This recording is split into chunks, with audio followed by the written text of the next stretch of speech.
My name is Ylva Rodney-Gomede, and I'm a professor of communication studies here at the University of Johannesburg.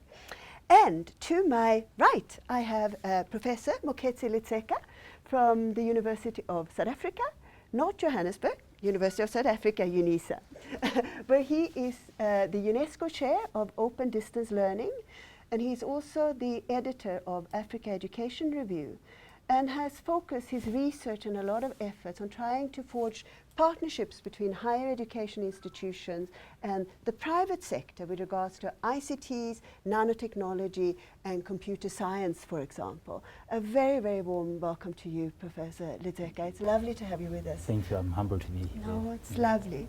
And right next to Professor Letseka, we have our Vice Chancellor of the University of Johannesburg, I should say and emphasize, Professor Chilitsi Mavala. A warm welcome to you, Professor Mavala.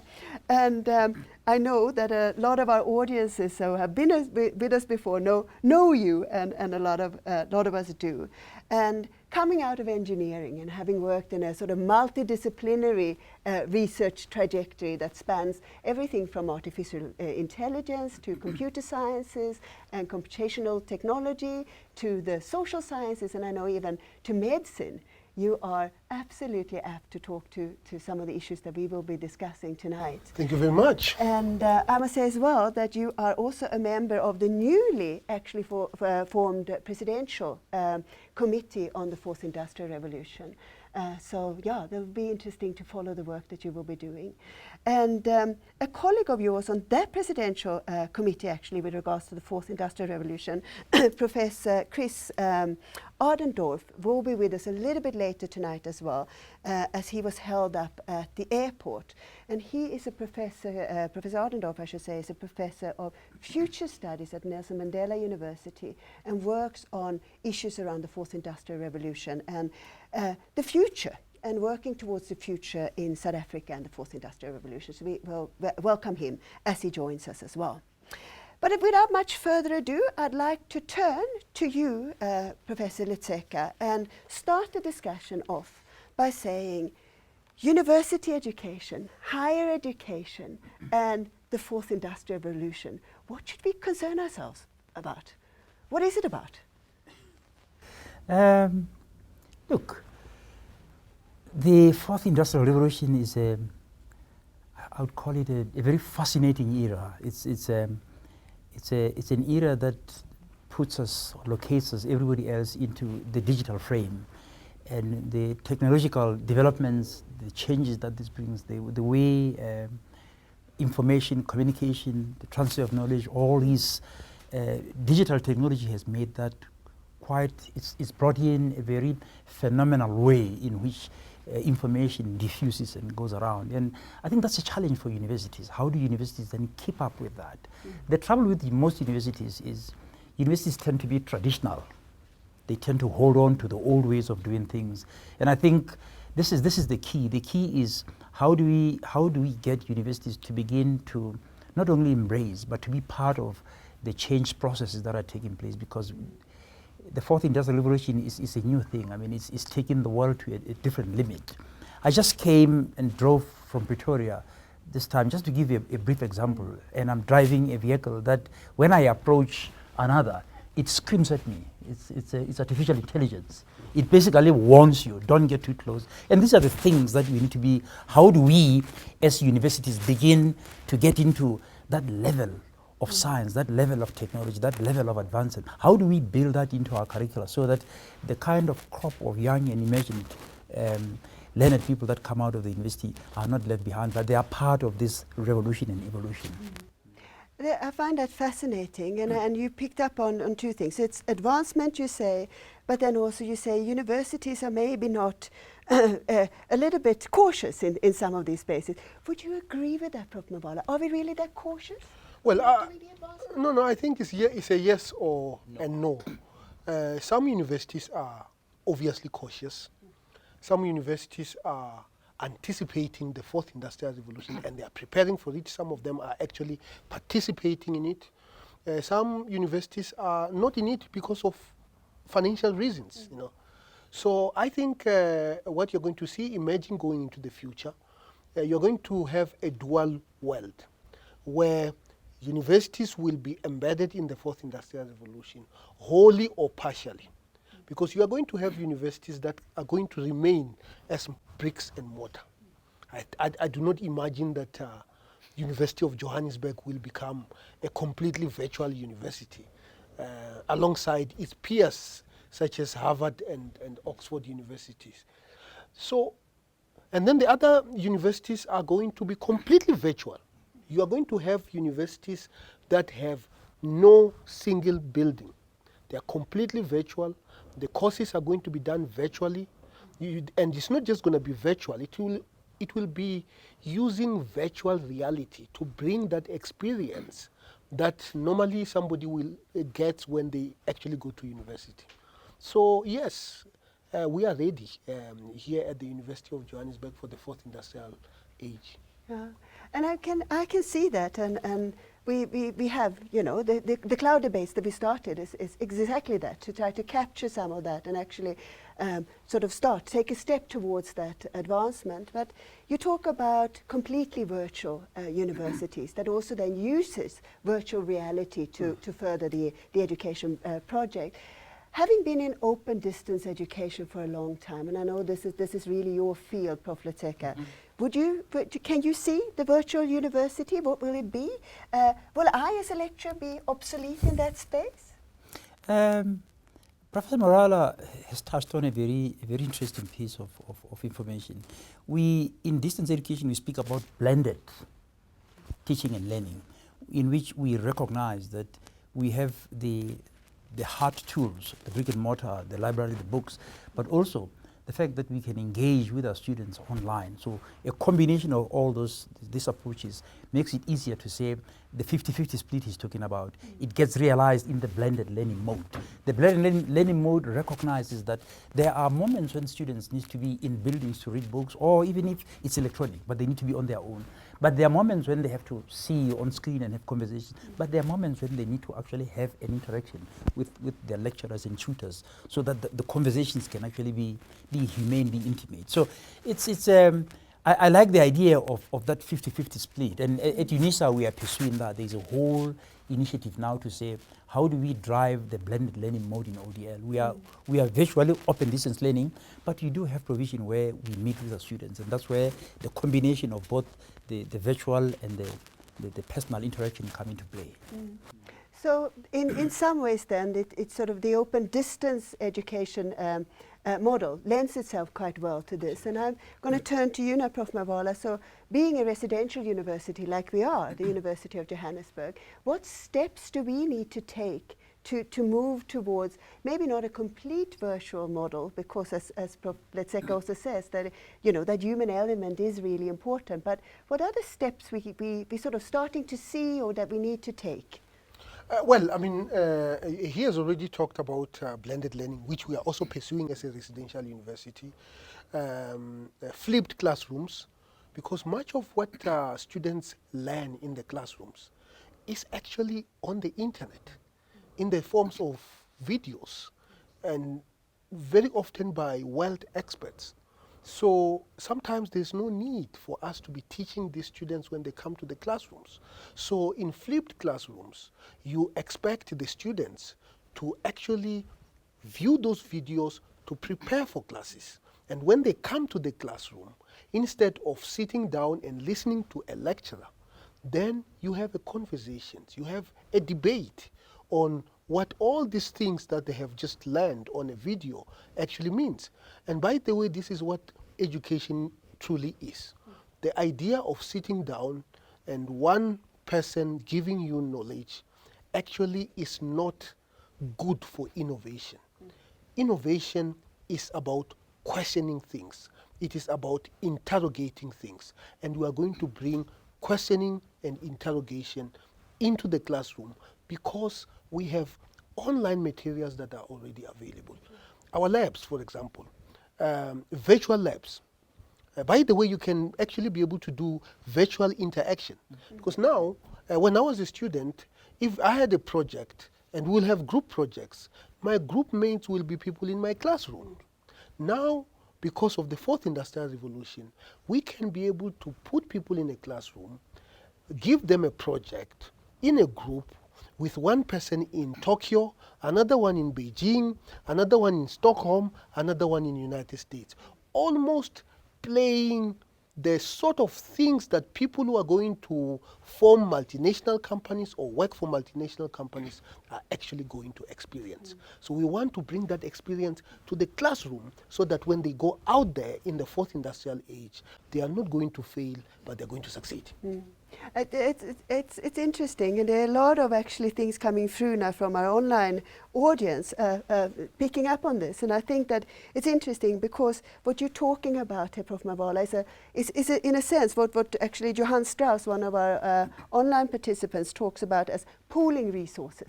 You know, so it's not only pooling resources maybe, but pulling resources together. And I think that that's something that's really interesting, and that's something that I hope we can do. But the resourcing, do we have the resources to both to pool, but also to pool all of these things together? Is it for me? Yes. Well, you feel free to dive in.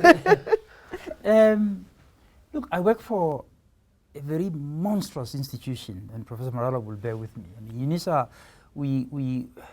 it's scary. We have a student intake in excess of 400,000. That's quite huge. How do we reach out to the students? And that's a dilemma. How do we reach out to the students? How do we create an enabling environment for them to flourish, to engage, as Professor Marala just said? UNISA, because of its size, there are lots and lots of initiatives that are being put in place. And one of the things that I wanted to talk about here is that UNISA has established what's called a learning management system. It's called My UNISA. It's not a perfect, but it's a platform where students engage. And it's a platform that allows students, lecturer, e-tutors to come together and to engage, to share ideas, to interrogate information, to debate, to critique.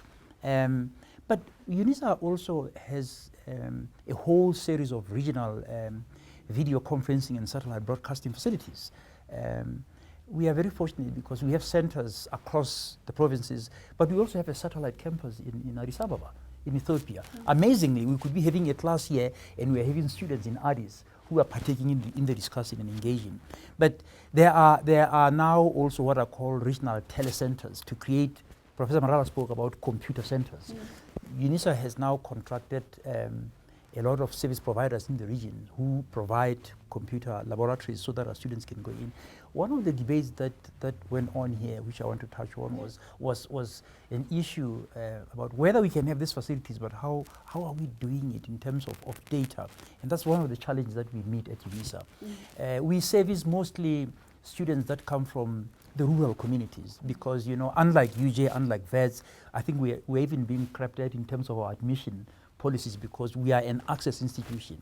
And that also puts us on the back foot because we are dealing with usually predominantly more disadvantaged students. And the challenge is how do we, you know, we can get laboratories into the rural areas, but if you cannot create provision for data to be readily available, the labs can simply become white elephants. And that's a debate that we are having at UNISA right now.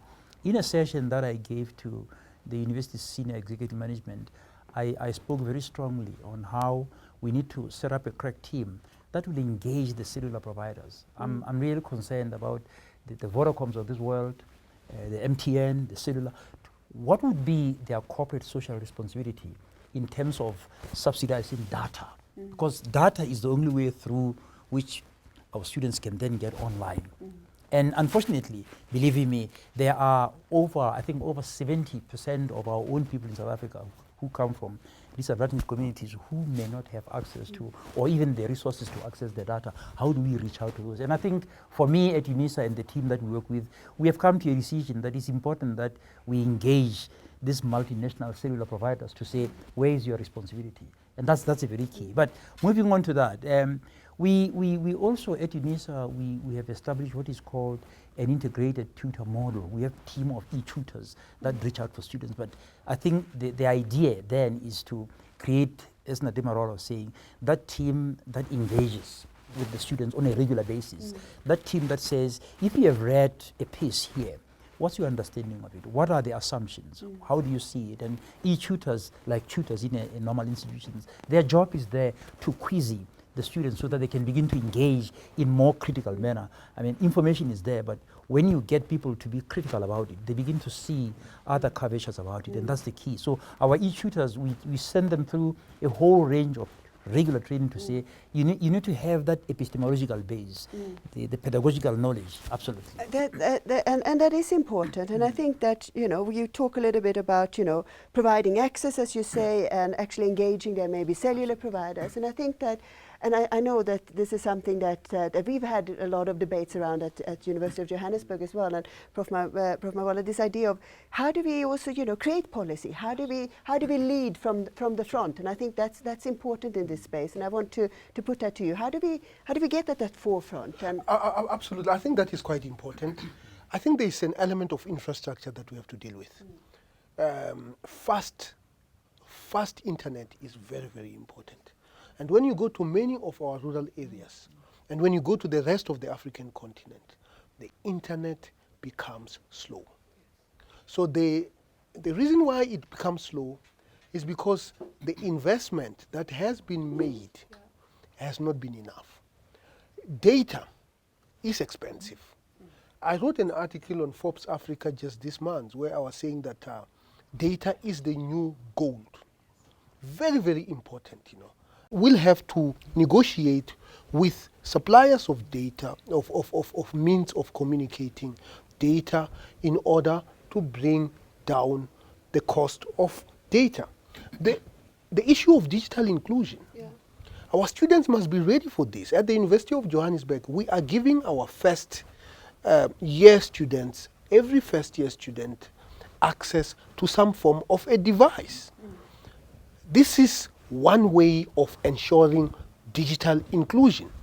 Is it enough? No. Now we need to make sure that the right softwares are at their disposal. The cost of software is another issue that we need to think about. And I think as the African continent, we need to move towards what is called open source software.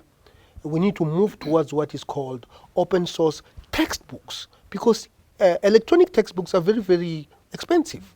But you do have another library of textbooks almost in all areas, but these textbooks are free. We need to think about how do we make some of the information at our websites much more accessible. The issue of zero-rated websites also becomes very, very important. It's interesting because we also have comments coming from online who actually says, and it's Tariq Ali who says, data should be a basic right. And maybe that's actually true. We are so pleased to have you here.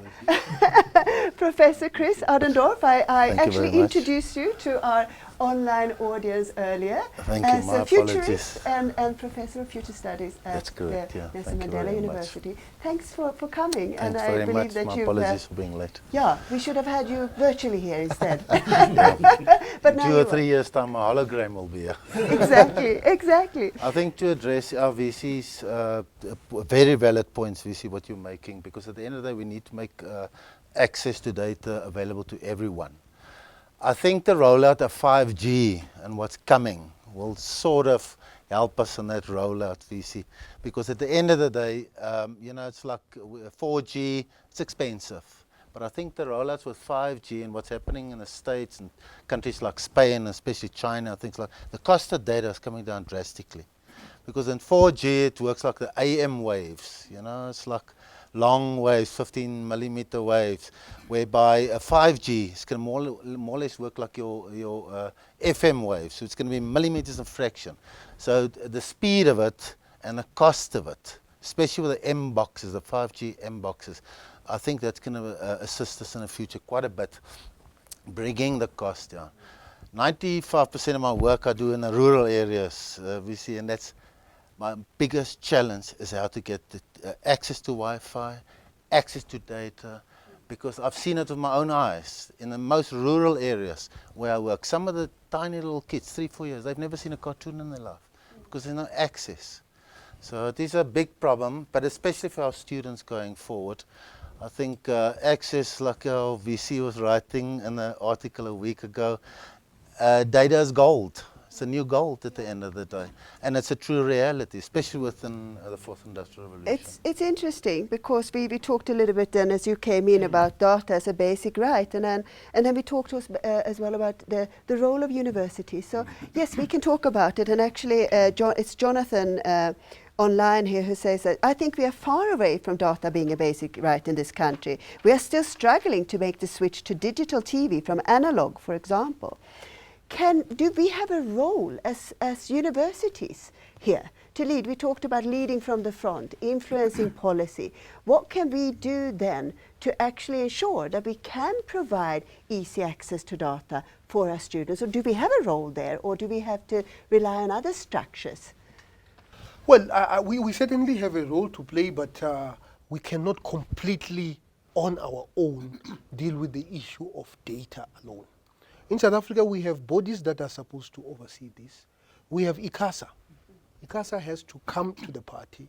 We have producers suppliers of communication channels, such as Vodacom and so on and so forth. They need to invest in technology, 5G. They need to invest in such technologies, and it should not just be invested in urban areas.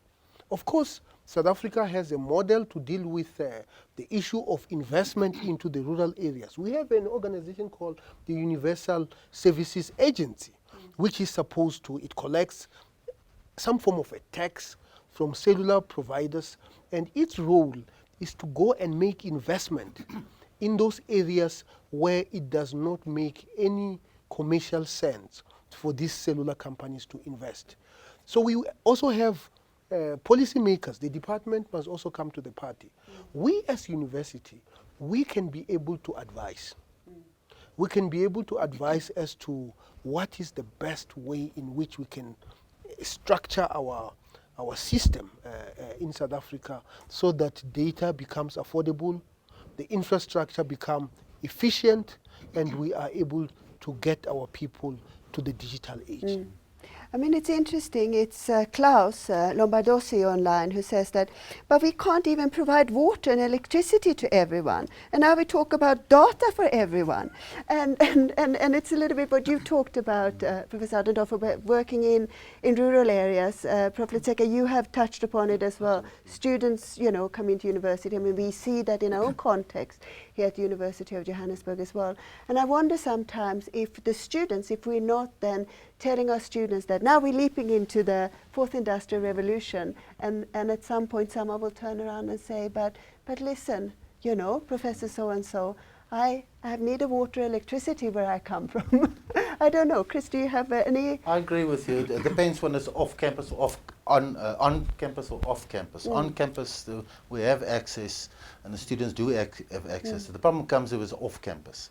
So there the student actually physically sit and study, but now he doesn't have access to data, and he doesn't have access to information, and he can't do research. That's where the big problem is. So one has to work out strategies, but I agree with our VC. At the end of the day, the university's role is for policy. The university's role is not to give free data. We can assist as much as we can and things like that. But the same like with government. Government is their policies. Like government mustn't provide jobs. Government must set a platform to make for ease of doing it. So I think in that context, we have to look at it in that context. But access to data and access to information is critically important, and it is a problem. It's actually a huge problem, especially off campus for the poor. So we have to work out strategies how we move forward. But I'm very confident that in 24 months, 36 months, where 5G starts rolling out properly, that kind of problem will sort of assist. But there's also new products like what's going to follow up on Wi-Fi. There's a product called Li-Fi. So I would argue that certain of the students must Google it. It's going to make access to data even more cheaper. In the future, access to data will almost be for free. That sounds fantastic, and I think that it's, we're talking about resources, and there's resources, then we talk about data technology and so on. But I want to hear all three of you. I'm going to ask you the same question. So other resources, I think, are needed as well. The human resources. Do we have the capacity? So myself, then, as a professor of communication studies, I interact in a particular way, like any other lecturer, I guess, with my student. But what skills do I need as a lecturer and as a professor at the university to take my students and my teaching into the fourth industrial revolution? I'll start with you, Professor Luteka, and then I'll come to Prof. Mavala and Prof. Adendorf as well. This is a very curious question. Curious, is it? Yes. Because one of the things that one of the key issues that I do as the holder of the UNESCO chair is to focus on the capacity of staff in order for them to be responsive to this very era that we are in. And I'm saying curious because you are asking a question that actually follows into what is it that I do as the chair.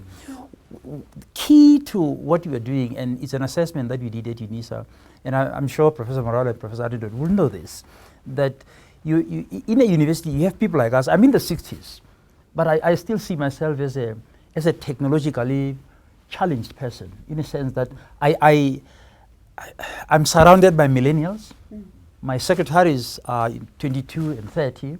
My kids are in their 40s and 30s. I have grandchildren. So you can imagine technology is what actually permeates my house. I cannot fall behind in technology. However, when you go to a university like UNISA, for example, there is a whole, and I think former minister, he's back now by the way in education, Blaine Zimande, he used to lament the issue of the Asian professoriate and how do we replace them.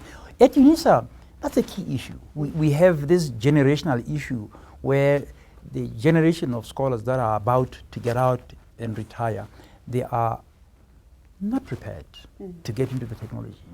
They are basically not willing to unlearn the old ways and to learn the new ways. And that's key. So my goal as the chair, and which is what I articulated to UNESCO, is that I see the chair as coming in to galvanize a drive towards developing capacity in digital literacy. I've demarcated 4 or 5 forms of literacy: digital literacy, digital proficiency, digital fluency, and digital competency. And I argue that if we can have a new crop of people that can begin to embrace these forms of literacy, digitally speaking, this is a crop of scholars, researchers that will be able to engage with the new generation of students that we have. Our younger students are into technology, there's no question about it. I mean, I have a 10-year-old grandson at home. My late wife was sitting in watching television and the screen was like this. You know, you have corners. And he says, "Grandma, can I have the remote?" And the screen. So he says, "What did you do?" "Oh, never mind, just enjoy the TV." And that's the kind of thing that you're talking about. You need young people, and you need to find generations of scholars that will be in tune with them. And that capacity is very, very important. We cannot expect that this forms of digital literacies will just fall from the air. There must be initiatives to get them on. We need to get people to begin to utilize the resources. And our learning management system is online, it's my UNISA, but it's got facilities there for video conferencing. But I can assure you, not many of our lecturers are utilizing those tools. We need to get people, once people are comfortable, they will then be creative, be inventive, and be reaching out to students. And students are eager to engage on a screen level and to basically see the face, and we need to encourage that. So yes, the capacity is something that we need as universities. And Dr. Marala says we develop policies, we develop pedagogical, but our job is to make sure that we develop creative programs that ensure that we can then speak comfortable, that we are on the right platform of having that critical mass of people with the requisite skills to drive and be responsive to the era in which we are. No, absolutely. I think we need human resources that are competent in the skills that are needed for the fourth industrial revolution. The World Economic Forum actually did a comprehensive study to figure out what are the sort of skills that we need in order for us to thrive in the fourth industrial revolution. They identified skills such as problem-solving skills, creativity, ability to deal with people, ability to understand that we are no longer just humans. We are human machines people. We cannot operate without our smartphones. We cannot operate without our computers, you know. To understand the psychology of that. Now, and the ability to learn continuously. Learning is a skill because the change, the pace of change is so rapid that if you do not have the fluency of learning, you are definitely in trouble. Now, given all those skills, what sort of human resources do we need in our academics in order for them to be able to impart such skills? Of course, they should also be fluent in all those skills, you know. And the formula, I think, is that our education must become much more multidisciplinary. Because the fourth industrial revolution is not just about technology. Yeah. It's about technology interfacing with human beings and ultimately with society. And the understanding of that and directing it so that we can increase our economic well-being as a country. Now, how do you impart such skills on people who were minted in the 70s, Professor, and the 80s? You know? There you go. You know, and that is why, certainly at the University of Johannesburg, we have online programs that are specifically designed to give the existing staff who were trained in the 90s, I was trained in the 90s and 2000s, so that they can be fluent in these things. Continuous education is actually key. In fact, as universities, we must actually expect our staff that every 3 years, you must be able to come and demonstrate and say, this is the course that I have studied, and these are the sort of skills that I have learned. I think that's interesting, and I'm going to turn to you now, Professor Ardendorf, as well. And I'm going to put it out there that it used to be, and I've said this many times before, that we used to be, as lecturers, an interface with our students, and we used to interface with technology and then interface with our students. Now that is a seamless process, isn't it so? That we're interfacing, interacting, and it's collaborative, and it's sort of, you know, it's multi-layered, but it's also happening in real time and as a continuous flow. And I think that's really interesting. And what are the skills that we need in that to be able to seamlessly interface? That's a very interesting question, and I must say we actually, our students and the students of the future is actually our clients. And everything in this world works around supply and demand. It's as simple as that. The plurality is always supply and demand. So we have to ask ourselves now, and I call the current kids that study at university, kids of the screen. And even the little kids growing up, they're all from the screen. They grew up in a different era. We see, I teach them the thumbs are this size. They type with their thumbs. We still type, us oldest type with our fingers and things like that.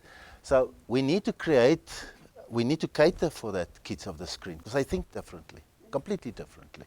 And on top of that, for them, the cognitive abilities, for them is to be logged on all the time. And we need to cater for that. But if we don't understand that kind of technology and how they interact with that kind of technology, if it's outside our paradigm, we shouldn't even be there. So we need to adapt, because the fourth industrial revolution, what brought about the fourth industrial revolution, and it changes business models. So in the future, it changes the business models, so it changes companies of the future. The jobs of the future is going to change. It's argued that by 2030, 2 billion jobs that's existing in today's market will not be there in 2030. So it's not to say and there'll be 8 billion people on Earth. Not to say it's just a quarter of the world, because not 50% of people are working. So, and 60% of jobs towards 2030 haven't even been invented yet, because of the exponential growth, this fast pace of time. It's argued that the changes we can experience towards 2030 will be more so felt in the last 300 years of mankind. So now we're moving into the fourth industrial revolution with all these new technologies, and we as lecturers, we can't adapt. Then we need to look at our business models and how do we need to adapt, and their creative thinking and their creative mind. So it's very, very important that we look at what is the job market, like the two esteemed professors were saying. We need to determine that. And we need to have a careful look at what are the drivers, not even for 2030, what are the drivers for 2020, what are the drivers for 2025. Those exponential growth is immense, and we need to adapt. I've seen it with lecturers, they don't even know how to log on.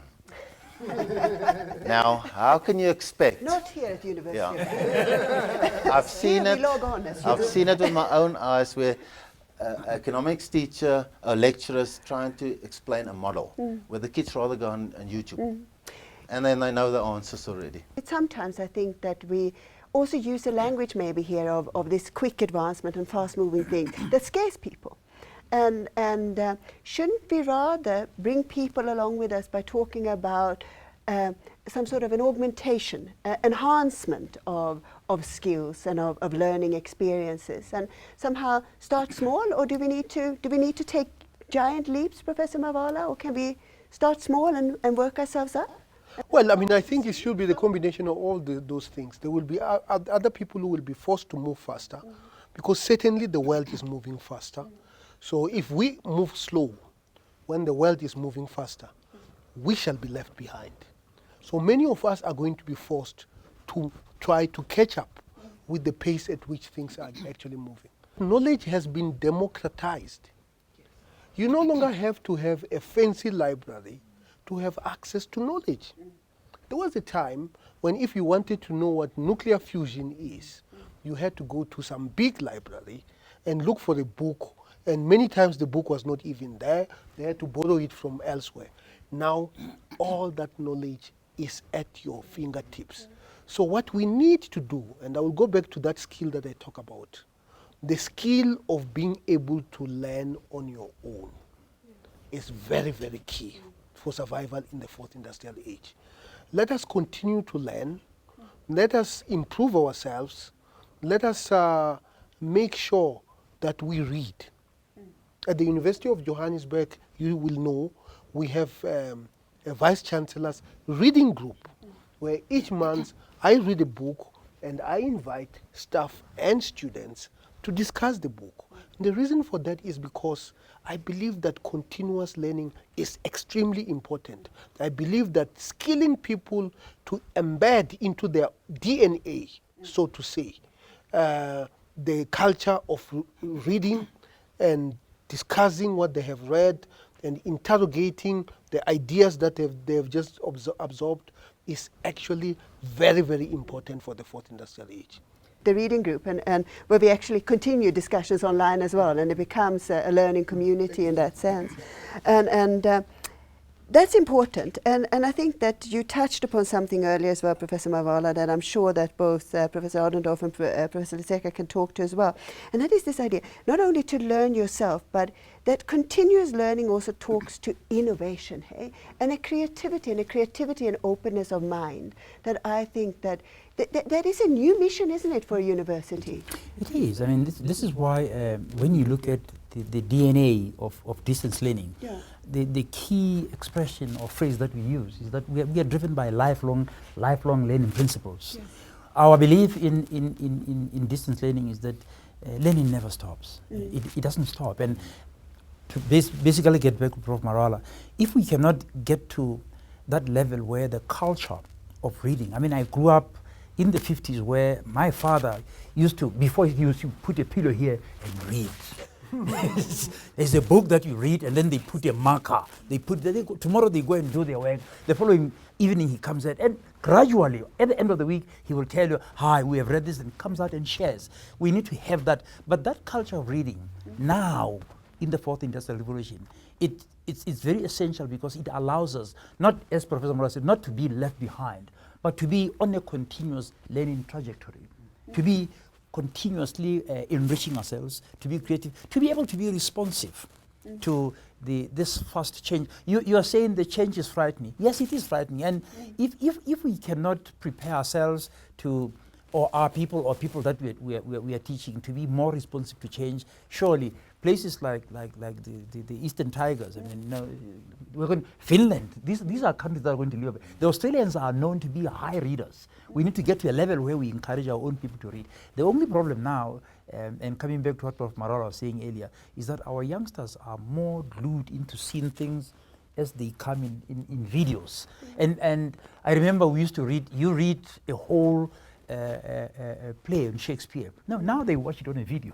They don't even bother to read. But so the struggle is, how do we mesh the two? Videos make it very easy to listen and to follow. But reading, for me, it's how you get those neuro elements of the mind to work. It's an engagement. And I think we need to find ways of saying, how do we find that balance where videos are important, but reading is also valued, because it's a skill, it's a habit, And it's as a you culture. say, it's multi-platform then, Absolutely. it's multidisciplinary, as you said, Professor Mavala. And I'm going to turn to you now, Professor Adendorf, and as someone who points out a line. Not only are there all of these things, but it's also so that of course, this talks to graduates. Not only we're not necessarily preparing them for jobs anymore. We're preparing them for them creating a job market. That's what we need to do, and that job market takes different forms. But also the university will take different forms. Someone says Starbucks, will they offer degree? Someone says online here, you know, will Very interesting. Highly probable. I think they're very, very right if they say the University of the Future is going to change exponentially. Because I do believe that universities takes too long to adapt. But where you have your micro training colleges springing to life, and they're already gearing to teach people to switch professions. And what we take for 3 years to train, to teach the kids, they're doing it in 6 months. So the University of the Future is going to change exponentially. As I mentioned earlier on, everything works around supply and demand. The people's not going to wait for us. Companies are going to start training them skills, do training themselves, just to switch professions in the correct directions. Because it's critically important with the technological advancements that we're getting, is that the adaptation that's needed, it needs new skills, revitalizing of skills. So your future human resources and education will change completely. I mean, Prof, you were mentioning about UNESCO. You must probably know Professor Swahili Nayatula, the world #1 futurist. He did an exercise with students, where the students can't wait for the new generation lecturers and teachers. They were arguing that we'll have them in 2025, a student choice of teachers and lecturers. They will argue freelance teaching, apps, UTEX, where they can sit at home and do it. And it's not that far-fetched. If you think about it, a lot of campuses in South Africa and internationally, and if you look at Spain, you can actually sit in your bedroom and the lecturer lectures everything for you. So the way that's going to change, I'm a bit concerned that I think our university is taking too long. This is micro-training colleges, is pop up, giving short learning programs, doing better business models, adapting quicker, more technologically advanced. I think we have to be very careful for that type of thing. And also in the workplace, that the workplace will find that university is not really catering for what their needs are. And this is where we have to be very quick on our toes. Because as I mentioned once again, everything works around supply and demand. If the universities can't supply what the demand is, it's next. Who's next? And that is important. So how do we keep up with that? I mean, I think that's the question here. So what can we add that these micro colleges, for example, can't add, and how can we best utilize the human capital that we have and the knowledge base that we have, and link that back to some of these new platforms and how do we? Yeah. No, absolutely. I think what is going to happen is that many jobs are not going to require some form of a degree. So they will require certain types of skills. What universities actually have, which is quite advantageous, is that they have a multidisciplinary platform that these colleges will not be able to offer. Because it is pretty clear now that the computer scientist of the future will have to be proficient in issues of people. For example, in technological development, you have something called natural language processing. And the computer scientists are taught this thing. And you can go to a college that can actually be able to teach you these things in 6 months. But the real education that university is going to give, it's to say, in addition to the programming proficiency that we teach you, go and learn linguistics, which obviously becomes a very important part of natural language computing. In fact, our Google Maps tells us that this is very, very important, because Google Maps performs very, very poorly on pronouncing our street names, because somehow those computer scientists, Silicon Valley, did not think that maybe we should go and record people in South Africa saying their street names, and when they are using their Google application in South Africa, because automatically you know where you are, then we can be able to do that. So multidisciplinarity is going to be very, very important for university. And then the second thing is that we don't really know what skills are going to be needed into the future. And I suppose this is what makes micro colleges problematic, because they teach you a skill. That skill might actually not be valid in 5 years. So broader education, which to me is very simple. You need to know some form of ability to manipulate numbers. You need to be able to understand language. You need to be able to understand logic. If you can be able to master those three things, and you have an aptitude for continuous learning, you can be able to absorb any skill that is going to come.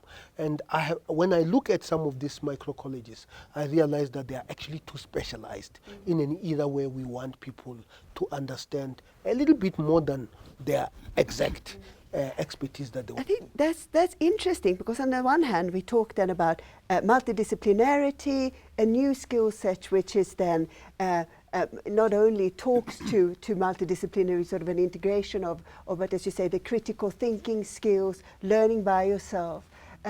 But in some ways we're also becoming quite specialized, but not necessarily on those practical skill sets. And I was in conversation on an overseas trip with the Vice Chancellor of a business school. And he says to me, we don't teach business, we do business. And in a sense, that's what we should be doing. We should be doing humanities, or we should be doing, computer science in a sense, rather than teaching it maybe. I don't know, Professor Luteka, is that what you're doing at UNISA? We have a very interesting development at UNISA. There are lots and lots of colleagues. I speak for the College of Education, because the UNESCO chair is located in the College of Education, who have completed doctorates in technology assistance. And my complaint has always been that I think they spend a lot of time talking about technology, and they spend little time doing technology. And for me, that's the key. We need to find a balance. Professor Mara is absolutely right. The epistemology, the pedagogical aspects are key. But at the same time, the doing part of it is also critical. And when we create synergies, when we bring the energies so that the intellectual capacities that we have can then manifest in the actual doing, then that's where we will be. The problem right now is that a lot of people talk about technology, but they're not doing it. Now the colleges that you're talking about, they want to provide, I call it, Professor Marwala, McDonaldized skills. Quick. But quick doesn't help, because at the heart of it should be the requisite knowledge that should undergird what you do. You can have the skills, but if you cannot interrogate that skill at the level where the concepts, the mastery of concepts is critical, then there's a problem. And I think that's key. The key is where universities come in. Our role is to ensure that when people come in, they come out with the mastery of concepts, they come up with the mastery of the soft skills which are needed, they come up with the mastery of the interpersonal skills, all these things. But we need to also ensure that aside, the actual manipulation, tinkering with technology is also key to that. So that balance, that synergy for me is very critical. And I think universities need to be moving in that direction, where we can fortify our institutions to say we provide the knowledge, but hey, we can also venture into not allowing the other people to simply enter into our space because we are lying idle. No, we should be getting younger people who tinker and provide that tinkering platform, because it's about how you create synergies. Maybe if I can add on that one. I agree 100%, but it all applies down to business models, and it's international, global, etc. And I agree with Prof's statements there. We need to have that specialized skills that's got long-term implications. But I think let's have a look at the most innovative nation in the world, which is the Swiss. Okay. And how do they cater for education for the future. So their business model works like 30% of students are allowed to go to university, and 70% of students has to do some form of apprenticeship. Now, if I can put that into context, that is more like where the guys will go to the micro colleges for the apprenticeship, and apprenticeship is also technological apprenticeship, you understand. And I think that model was also applied in India. I mean, which is very similar circumstances that we've basically got. I mean, and in that context, I think that business model would assist South Africa to actually make sure that all areas are catering. Just to give you an idea, the most innovative, comprehensive university in the world, or let's just use it India, because we've got different universities here, is the India Institute for Technology. They've got a 1% acceptance rate. And if these students get accepted, they're already bought out by Silicon Valley and top companies and things like that. They sponsor everything, but they've got a 1% acceptance rate. But it works on the technological as well as the long-term philosophical aspects of what is needed. Absolutely. Maybe just to add on that, I completely agree with you. And of course, the Indian Institute of Technology is a super institute. It's a traditional university, despite the name. It's just like MIT or University of Cambridge. But this idea that knowledge must always be accompanied with practice is very, very important. And we have been doing that. And I think education and the fourth industrial revolution actually allows us to be able to take abstract concepts and be able to play them into a classroom, whether it is in a group discussion or whether it is in a project, and so on and so forth. There is somebody who once said, knowledge without practice, or theory without practice, is misguided. And practice without theory is unstable. And I think we need to have both. And university actually does both. I think we are starting to run out of time. I think what these last comments here, and I think, you know, it is something that all three of you have actually talked to, and they're hugely important.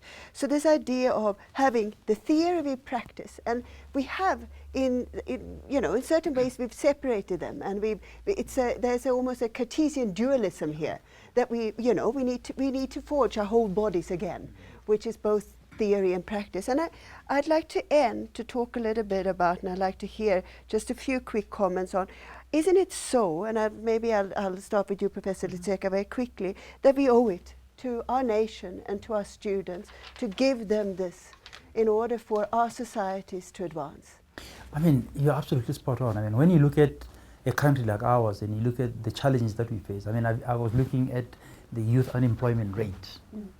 You look at where we are. I mean, we are poorer. And it's exactly that. As a nation, I think we have an obligation to say, what are the footprints that we leave in terms of our contribution towards sustainable development goals, however we conceive them. And it starts with, how do we conceive the knowledge programs, how do we conceive the pedagogical and whatever that will allow our younger people not just to enjoy simple work but to flourish in life. That's key. Yes. Professor Adendo? I think very importantly we need to become a knowledge-based nation. Now, knowledge-based means that someone has to develop that knowledge, which is the role of the universities as such. But I think we need to manage the change. This change is going to happen so quickly. We need to manage it, and we need to adapt quickly and things like that. The sad reality is that South Africa is not doing well in education. It's as simple as that. I'm not saying universities, I'm talking about school level, etc. But this is our feeding ground. This is our feeding ground. So we need to seriously address that.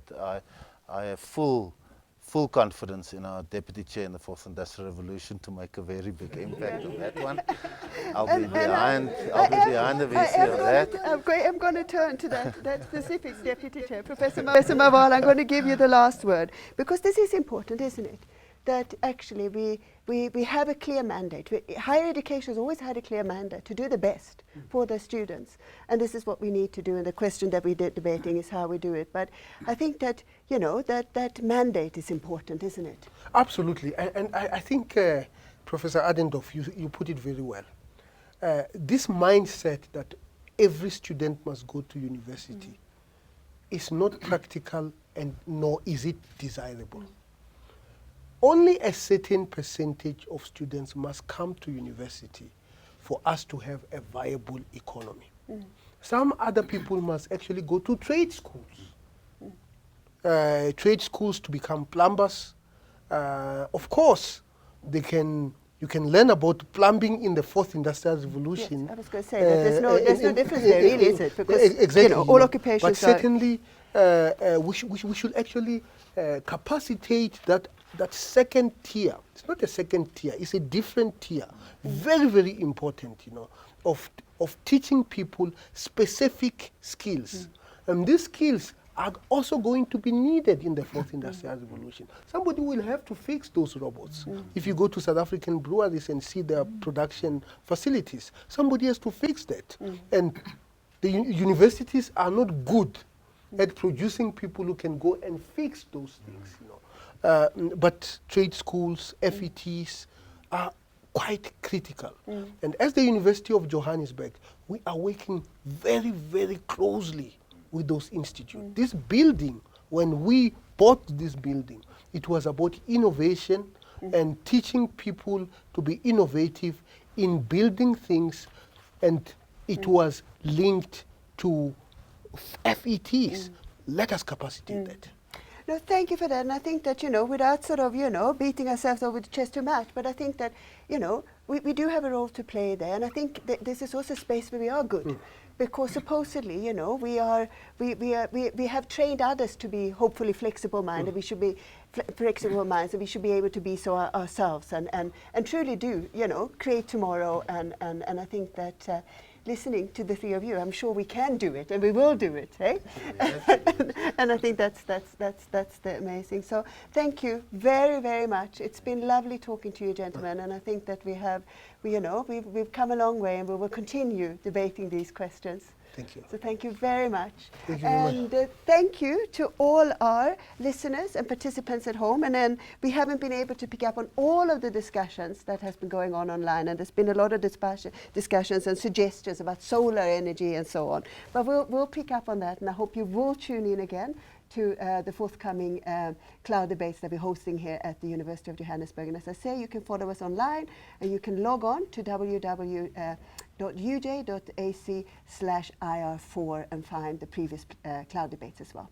Have a blessed evening.